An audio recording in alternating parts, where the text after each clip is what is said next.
Thanks for inviting me today. Oh, I really appreciate your willingness to participate in a video. Um, Yes. just to give people a bit of a sense of your background and your interest in the emotional experiences of learning in general. Maybe we could start there and then we can talk a little bit about your chapter.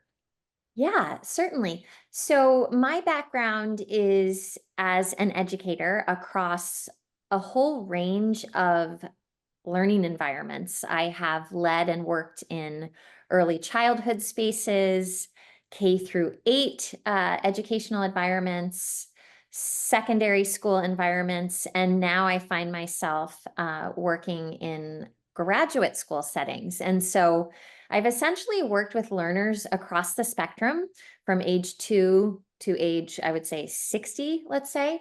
And so, what I've learned across those different experiences and environments, both in person and now a lot of my teaching is done in online spaces, is that everyone in these environments sort of craves some sort of emotional connection to the learning experience. And that when we can facilitate an environment that is characterized by a sense of emotional connection, that contributes to really positive learning outcomes. And so it's really been exciting for me in the context of this book to deeply think about this in ways that might support other educators as they seek to, drive learning outcomes for their students, but also to create spaces for learning that feel safe and emotionally rewarding. And so all of that is very motivating to me. And so it was just really a wonderful chance to sort of sink my teeth into the ways in which fostering a sense of emotional connection and a positive emotional learning environment can impact the outcomes for adult learners online, which is the context in which I'm doing a lot of my work and research right now. Oh, that's perfect. And I did hear you talk about the space for learning, which I think is just such a great metaphor for actually creating a safe, welcoming, supportive space. And people can immediately get a sense of what that feels like, not just what Mhm, it, sounds like, but what it really would feel like to be in a safe space. Thank mhm. you. And then I would ask you, without spoilers, we just want to touch on the themes that you explore through your chapter. Yeah, so in the chapter, what I've really tried to do is use emotional social intelligence theory as a framing mechanism for understanding its applications to facilitating the kinds of learning atmospheres that you were just alluding to, Sarah. So, safe spaces that are very generative, that foster peer to peer learning and that promote positive learning outcomes. And so, in the context of the chapter, I'm really using that theoretical frame. But I'm combining it with what we know and understand about two other dimensions. One being the ways in which adults learn. And there's a rich body of scholarship around this, around the needs and motivations of adult learners. So I've also incorporated that element in order to understand how we can do this well. And then I've also integrated what we know about online learning. And so this is obviously an area of scholarship that's been really unpacked more recently in the aftermath of the pandemic. And so it's a very fertile area to explore as more and more institutions of higher education are expanding their offerings in online learning for adult professionals in particular. And so I think people are looking for ways to make those environments positive, to make those environments durable in terms of adult learners, sticking with programs, referring others to programs. And so we need, as instructors, to know how to do this well. And so those are the different sort of theoretical dimensions that I incorporated into the chapter to try to help folks understand how to do that.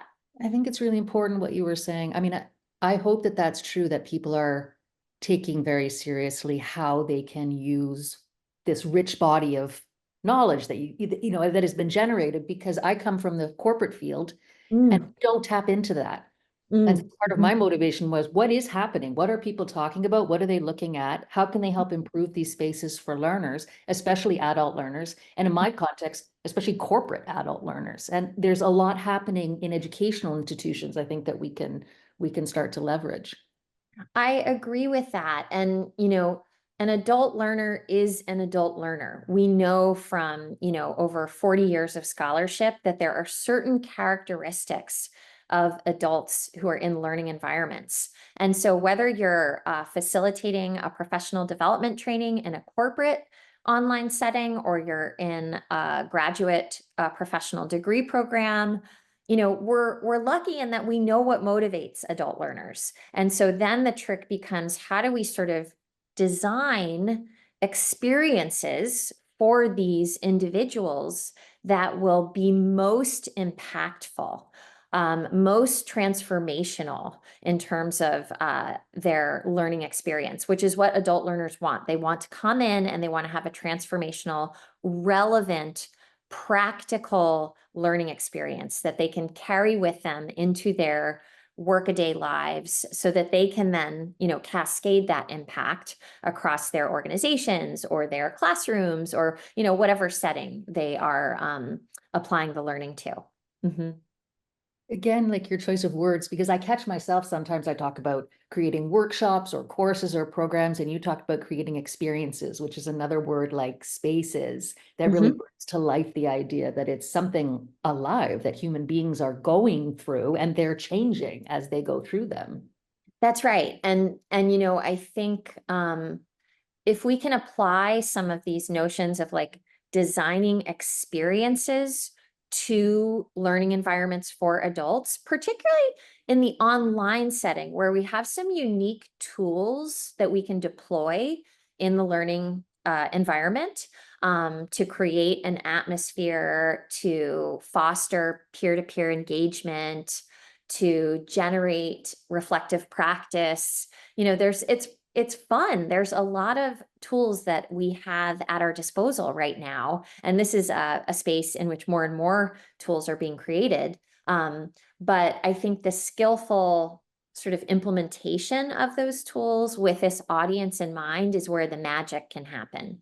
And so my hope is that some of the ideas that are shared in the chapter will really empower instructors in ways that are useful to not only their practice, but also to the individuals whom they're serving in the learning community. And so I think that's really exciting. So we're sort of talking around it, and I don't know if this makes sense, but is there one practical implementation of a tool you could share as an example of what you're talking about? It could be from your chapter or not from your chapter, but something you've seen work really well. Yeah, so there are a couple of things that come to mind. One of the tools that I use in almost every online learning experience I facilitate with adult learners is beginning with some sort of check-in with folks who are in the learning community. And the reason that this is so valuable, I just did this with my master's students on Monday night when we were gathered on Zoom. The reason this is so valuable is because for adult learners online, there's little to no transitional time between home or professional space and the learning environment. It's 60 seconds, right, to log into Zoom. And so people don't have that time to sort of emotionally and cognitively transition. Instead, they're sort of expected to like flip a switch and suddenly be in learning mode. And so I like to begin with a 2-word check-in where we just go around the community and people share what they're bringing into the space emotionally. Um, and if you're pressed for time, you can also do this in a chat waterfall where people just drop into the chat a couple of words. And I like using the mood meter, which is Mark Brackett's tool from the Yale Center for Emotional Intelligence that offers learners with a whole sort of kaleidoscope of emotions that are affiliated with different colors. And then you can really get a sense of what people are bringing into the space. And as an instructor, for example, if you have a lot of folks who are coming in irritated, as I happen to have on Monday night, that really helps me guide the learning experience in a way that is regarding where people are emotionally when they enter the setting. And so that's a tool that has been really wonderful in terms of providing learners with a respectful environment that sort of meets them where they are when they enter the learning space, and allows them to feel seen in that regard. And so that's a tool that works very, very well. The other tool is sort of a classic that is recommended for adult learners in brick and mortar settings as well, but for the instructor to see themselves as a guide and not a sage on the stage, you know, so not someone who's lecturing. People don't really want to come into a learning environment and be talked at. They want to engage with one another, and they want to feel like their learning is being artfully facilitated to promote that engagement and to invite collective discourse, not, you know, unidimensional discourse where the instructor is lecturing. And so those are things that I think are really important for instructors to be mindful of in terms of the ways in which they facilitate, and with regards to the former, a tool that is very, very effective. Yeah, no, I thought your chapter did an excellent job of setting up the theoretical foundations and also having practical implications to help people connect the dots, because I do think that's one of the gaps that we experience is just being able to put those things together to make a real difference in real life. So you did Thank that very well. Thank you. you so much. I appreciate that. Yeah, and I hope I always like to leave people, whether it's in a talk or a chapter, or a professional development setting, with like key tools and takeaways that they can apply immediately. And you know what we notice in this type of um, investigation that I did in this chapter, some of these tools apply to brick and mortar settings too.